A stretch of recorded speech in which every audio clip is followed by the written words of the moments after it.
On this podcast, we dive into a fascinating paper that is making waves in the academic world, and we do it with a friendly down-to-earth vibe, so the research actually feel approachable. Today we're taking a look at a paper by V.Trofimova, an independent scholar from St. Petersburg, Russia. The title's a bit of a mouthful: Fluidity of Fiction and Non-Fiction. A postmodernist reading of the Diary of Cotton Mather. Phew. Try saying that 5 times fast, right?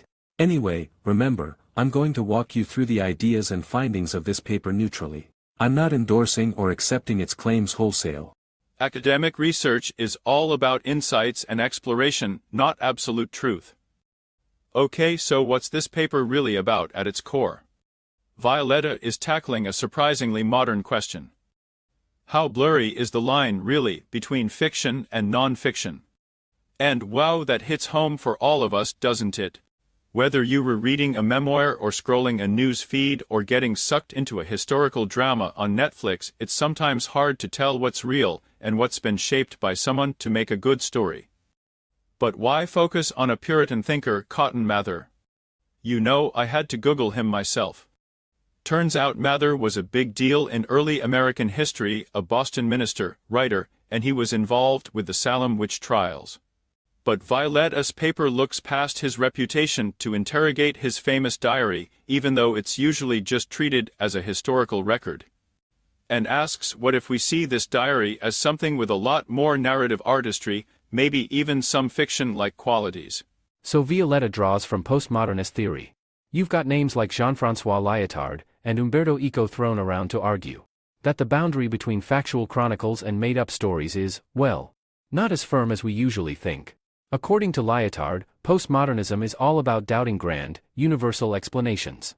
So instead of big, neat stories that explain everything, we end up with little narratives that are more personal, fragmented, and open-ended. How does this all connect to Mather's diary? Violetta digs into Mather's entries, especially from 1702, when his wife was desperately ill.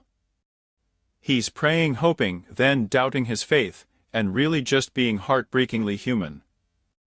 He loses his wife, he mourns, he questions everything, and he's just throwing his emotions onto the page. There's a sense, reading it, that the diary isn't the raw, contemporaneous record we expect. It's more like a memoir, edited and revised for effect and for maybe family reputation.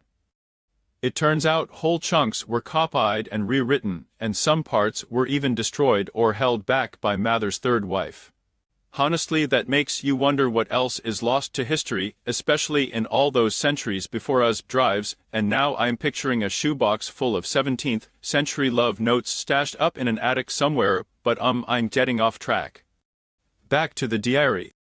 Violetta points out that after Mather's wife dies, the tone of the diary changes and it starts to read almost like a romantic novel. There's an unnamed young woman pursuing Mather, there's family drama, there's heartbreak and eventual resolution. If you didn't know it a real diary, you could mistake it for a novella complete with plot twists and psychological depth. And here's where postmodern theory comes in. Violetta argues that, as Umberto Eco says, there's actually no absolute incontrovertible signal that says this is fiction or this is fact.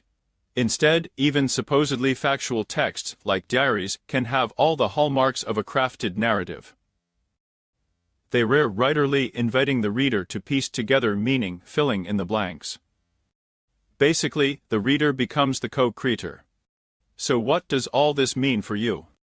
Well, it's a reminder to approach texts, especially the ones that claim to document reality, with a sense of curiosity and openness. When you read a diary or a memoir or a news article, think about who's telling this story, what are they leaving out, and how might their own experiences and motivations shape the way they present things. Violetta's paper isn't saying nothing is true, just that in both fiction and non-fiction, there's always interpretation, always shaping, always a little bit of art at work. That's the beauty of academic research. It's all about debate, reflection, and trying out new perspectives. Until next time, keep reading, keep questioning, and see you soon.